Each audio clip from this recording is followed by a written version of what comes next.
This summer, people's happiest moments might be stolen by Israel's newly introduced Cogat procedures. Summer months in Palestine are my favorite. I remember my aunties from abroad with our cousins coming for their yearly visit to my grandmother's house in Ramallah. Until now, the family's annual reunions remain amongst my happiest memories. The only time all of us were reunited under the same roof and in the same country, Palestine. For years, foreigners and diaspora Palestinians visiting the West Bank have reported being harassed and arbitrarily denied entry into the West Bank. This process has now been formalized in writing in the newly introduced Cogat procedure, which went into effect in October 2022. This summer, as people travel to the West Bank, we are set to see the full extent of just how draconian these procedures are and the effect they'll have on foreigners visiting the West Bank. I recently co-authored a report on the legal ramifications of the procedure. The report, published by ICJP, shows how the procedure severely restricts the ability of foreign nationals and Palestinians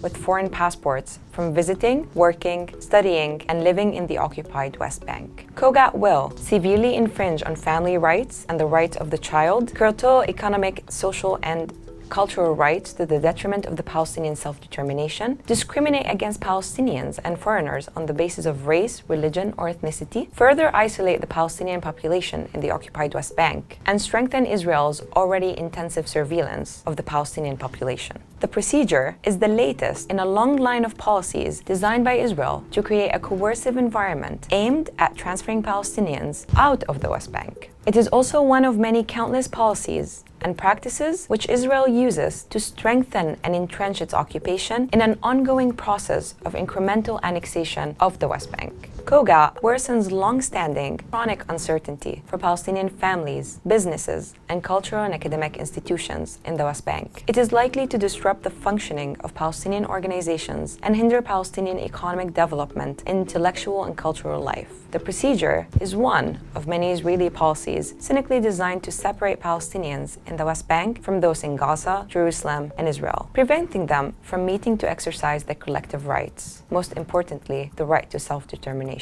The procedure could also further isolate the West Bank from the outside world, severing its connections to global civil society. This helps Israel to obscure international visibility of apartheid and other international crimes arising out of Israel's increasingly brutal and repressive military occupation. The procedure also contains provisions designed to allow Israel to conduct surveillance and monitoring of Palestinians. In this case, foreign nationals and their families and connections to the West Bank. Israel must urgently amend or repeal the procedures and remove all arbitrary and discriminatory restrictions. The international community and third states must also publicly condemn those procedures and take concrete actions to pressure the government of Israel to repeal or amend them. Third states should also monitor the effects of the 2022 procedure on their citizens and protect those who are denied entry on grounds that infringe on fundamental human rights. In particular, the UK government and parliamentarians should publicly condemn and oppose the procedure, while calling for reciprocity for the treatment of the UK citizens, regardless of their religion, ethnic, or racial background.